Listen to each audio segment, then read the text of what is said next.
Dini hii ni dini ya mlezi wake Rabbul Alamin, ni dini inaomrehemu na kumhurumia, afanye kila analoliweza aikumbatie dini hii, aume kwa magego yake, kwa sababu hakuna nafasi bora ya dunia kama mtu kuishi kwenye nafasi ya imani na Uislamu ndani ya dunia hii.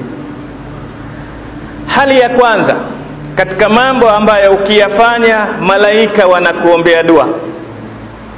Nakariri kusema ulimwengu wa leo dua kamwe haziombwi. Jambo la dua kama tunavyokariri ni jambo limewekwa mwisho. Si wengi wanao tabia ya kuomba dua, na hata wanaomba si wengi wanaoombeana. Mtu kila mmoja ajiombea yeye, heri kuapizana kuko kwa wingi, lakini kuombeana ni kuchache sana. Na waangalie hao wanakuombea dua ni watu wa aina gani? Viumbe ambao wamechanganya matatizo, wamechanganya kiburi na jeuri katika ulimwengu, wamechanganya fasadi. Lakini ukajijua kati ya viumbe hivi Allahu tabarak wa taala kachagua viumbe vyake bora kukuombea wewe dua.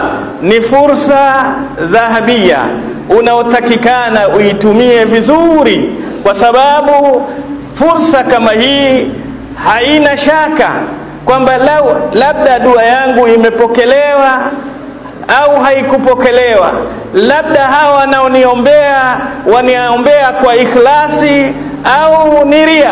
La, ni viumbe ambao ni watiifu kwa Allah tabaraka wa taala. Nafasi ya kwanza, inda ukhufika fi salati au fi safi al-awwali fi salah.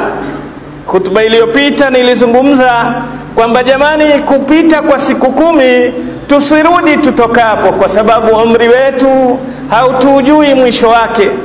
Tumebakisha siku ngapi, miaka mingapi, miezi mingapi? Kwa hivyo tujitahidi katika kuyafanya mambo yenye kutukaribisha kwa Allah, tujitahidi kwa ibada. Sasa moja katika jambo linalomfanya mtu aombewe dua na malaika ni kule kusimama safu ya mwanzo kwenye swala. Ukawa katika saful awwal, pale swala inapokimiwa wewe uko safu ya kwanza, basi ile safu ya kwanza inaombewa dua na malaika, bali Allah anaisifu na malaika wakiombea, kwa sababu salatullah athana ala ibadi, sala ya Allah kwa viumbe ni kule kuwasifu waja wake mbele ya malail a'la. Sasa pale Allah anawasifu, angalieni waja wangu hao wako mstari wa mbele katika kunisujudia, na malaika huku wanawaombea wakisema Allahumma ighfir lahum warhamhum. Dua hii inatoka kwa malaika. Tunaona ni jambo la kawaida, muhimu kuswali hata nikienda mwisho, lakini hujui kwamba kuna ubora katika yale unayoyafanya. Kama ambavyo kwenye dunia si muhimu kula, bora ni kula chakula bora. Ni chakula gani kilicho bora zaidi ndio unakitamani zaidi. Hivi hivi katika maisha yako ya ibada, kuna ibada ukizifanya zatakikana uzifanye kwa ubora zaidi. Khairi unaipata ndani ya ibada hii ni kule kwamba Mtume sallallahu alaihi wasallam asema, inna Allaha wa malaikatahu yusalluna ala safil awwali, hakika Allah na malaika zake wanawasalia. Na nimesema swala ya Allah ni sifa, swala ya malaika ni kukuombea kwa Allah rehma na maghfira. Kwa hivyo Allah na malaika zake wanawasalia. Angalia, unaipata nafasi alopewa Mtume Muhammad sallallahu alaihi wasallam, inna Allaha wa malaikatahu yusalluna ala nabi. Wewe ukitaka kuingia na wewe kuipata fursa hii ya kuipata swala ya Allah na malaika, sali safu ya kwanza. Usichelewe katika swala, jitahidi uwe katika safu ya kwanza. Hii ni dua ya kwanza ya malaika, inawafikia wale wenye kusali kwenye safu ya kwanza. Alhalatu thania, hali ya pili, inda julusika fil masjidi tantadhiru salata wa inda intihai min as-salati, ni pale unapokwenda msikitini mapema ukangojea swala ianze, wewe umefika mapema, wasubiri ikama.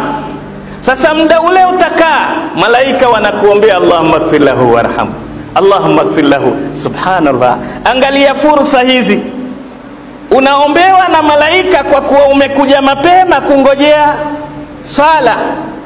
La ajabu ni kwamba wengi katika masala ya swala twenda zile wanavyoziita injury times.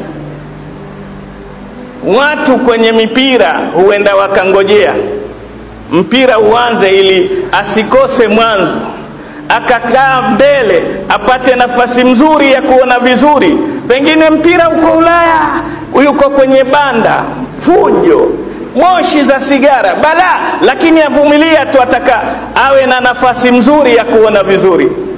Akitoka hapo na maradhi juu. Lakini wewe ukija kwenye swala waja mwisho. Kwenye rehema ya Allah, dua za malaika wajichelewesha, kwenye maradhi unakuja mbele. Wanasema wataalamu kwamba wale wanaopokea zile moshi za sigara wanaumia zaidi kuliko mvutaji. Sasa wewe enda ukazipokea, lengo uone kitu kile ambacho hakikufaidishi chochote. Kwa lugha ya Qur'ani, la yusmin wala yughni, unajua hakikusaidii kitu. Lakini kumbe kuna sehemu ukitangulia mbele. Leo tukaambiwa kuna mkutano, watu watakwenda mapema, lakini mkutano ule utamsaidia nini? Hauna faida naye. Lakini akiambiwa hii swala ndiye atakuwa mtu wa mwisho kufika swalani. Kwa hivyo Mtume sallallahu alaihi wasallam asema, innal malaikata, hakika malaika, tusalli ala ahadikum ma dama fi majlisihi, anamsalia mmoja wenu. Malaika wanamsalia mtu ambaye yuko kwenye kikao chake cha kusubiri swala. Muda ule malaika wanasema, taqul Allahumma ighfir lahu, Allahumma arhamhu ma lam yuhdith. Madamu yuko kwenye tahara yake, hatozungumza, basi aendelea kuombewa dua na malaika. Hali ya tatu, inda iyadati almarid, wakati wa kumzuru mgonjwa. Allahu akbar. Angalia Mtume Muhammad sallallahu alaihi wasallam achanganya ibada, ubora wa ibada, kwamba ibada ni ziko aina mbili. Kuna ile ibada unamfanyia Mola wako direct, na kuna ibada unamfanyia Mola wako kupitia kwa viumbe vyake. Kumtembelea mgonjwa, mtu anauma, akaitumia fursa, akatoa wakati wake mtu kwenda kumtembelea mwenzake mgonjwa, basi muda ule atakapokwenda kumtembelea ule mgonjwa atapata dua za malaika kwa masaa 12.